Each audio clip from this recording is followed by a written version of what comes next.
வணக்கம். வாழ்க வளமுடன். எப்படி பூக்களோட சொல்கிறோமா? இது மல்லிகைப்பூ செடி தாங்க. வாசம் செம்மையாக இருக்கும்.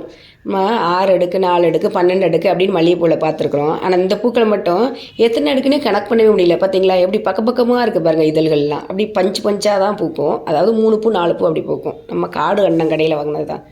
அதாங்க அமேசான் கார்டில் வாங்கினது தான். சூப்பராக இருக்குது. ஆனால் பூக்கள் ரொம்ப நாள் கழிச்சதுக்கப்புறம் தான் பூ தருது. இப்போது இது இருவாச்சி செடி. இதுக்கு ஒரு கதையே இருக்குது. நான் எப்போ பார்த்தாலும் மல்லிகைப்பூ செடியில் எல்லா வெரைட்டியும் வாங்குவேன். இருவாச்சி மட்டும் வாங்கவே மாட்டேன். ஏன் அப்படின்னா அந்த மொட்டுக்கள் பார்க்க அழகாக இருக்கும். இதழ்கள் பார்த்திங்களா அந்த மாதிரி குச்சி குச்சியாக இருக்கிறது ஒரு மாதிரியாக இருக்கும். அதனால் அந்த செடி மேக்ஸிமம் வாங்குறதில்ல. நான் நர்சரியில் 6 அடுக்கு மல்லிகைப்பூ தான் கேட்டேன். நான் கேட்டது 6 அடுக்கு மல்லி. ஆனால் நர்சரிக்காரங்க கொடுத்ததோ இதோ இந்த செடி. இந்த செடி பூக்கள்லாம் வர்றதுக்கு முன்னாடி செடியை போய் பார்க்கும்போது இந்த இலைகள் எல்லாம் பார்த்தா பார்த்திங்களா நம்ம அப்பன் முருகன் கையில் இருக்கிற வேல் மாதிரியே இருந்துச்சு. சரி, கடவுள் கொடுத்த கிஃப்ட்டு அப்படின்னு சொல்லிட்டு நான் பாட்டுக்கு வளர்க்க ஆரம்பித்தேன். வளர்ந்ததுக்கப்புறம் பார்த்தா மகராசி பூக்கள் கொத்து கொத்தாக கொடுத்துட்டே இருக்கிறாங்க. அப்புறம் சாரிடா உன்னை அவாய்ட் பண்ணதே சாரிடா அப்படின்னு சொல்லிட்டு இப்போ நல்லா வளர்த்துட்ருக்குறோம். பார்க்குறதுக்கு நல்லா இருக்குது. இது ரோஸ் செடி. முக்கியமான ஒரு தகவல் பாருங்கள். இலைகள் பாருங்கள்.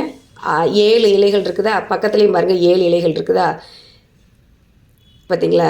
இந்த நிறைய யூடியூப்லலாம் சொல்லியிருக்கிறாங்க 6 இலை 7 இலை இந்த மாதிரி இருந்தால் கட் பண்ணி விட்டுருங்க, பூக்கள் வராது அப்படின்னு சொல்லியிருக்கிறாங்க.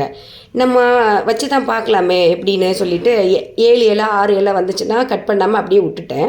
பாருங்கள் எவ்வளோ அருமையாக பூத்துருக்குன்னு பாருங்கள். இந்த செடியில் வர்றது எல்லாமே 7 இலை 6 இலையாக தான் இருக்குது. எல்லாத்தையும் கட் பண்ணி போட்டால் அப்புறம் எப்படி செடிக்கு சத்துக்கள் கிடைக்கும்? சூரிய வெளிச்சமும் இந்த இலைகள் மூலம் தான் வரும். அதனால் இலையெல்லாம் கட் பண்ணாமல் விட்டுட்டேன்னா பாருங்கள் மகராசி பூத்து குலுங்கிட்டுருக்குறாங்க. அழகாக இருக்குது பார்க்குறதுக்கு. இதில் செடியில் இருக்க மேக்ஸிமம் இலைகள் ஃபுல்லாமே 6 7 தான் இருக்குது. என்னத்தை கட் பண்ணுறது பார்க்கலாம், அவங்க சொல்கிறது நிஜமாக பொய்யான்னு பார்க்கலான்ட்டு அப்படியே விட்டுட்டேன். ஆனால் கரெக்டாக அந்த 7 இலை 6 இலை இருக்குது பார்த்திங்களா, அதில் தான் பூக்கள் மொட்டுக்களும் இருக்குது. அதனால் அப்படி நம்பிலாம் அதை கட் பண்ண வேண்டாம்னு நான் நினைக்கிறேன். சரி, மற்றபடி உங்கள் விருப்பம். பார்த்திங்களா, இதிலே பாருங்கள் 6 இலை 7 இலை இப்படி தான் இருக்கும்.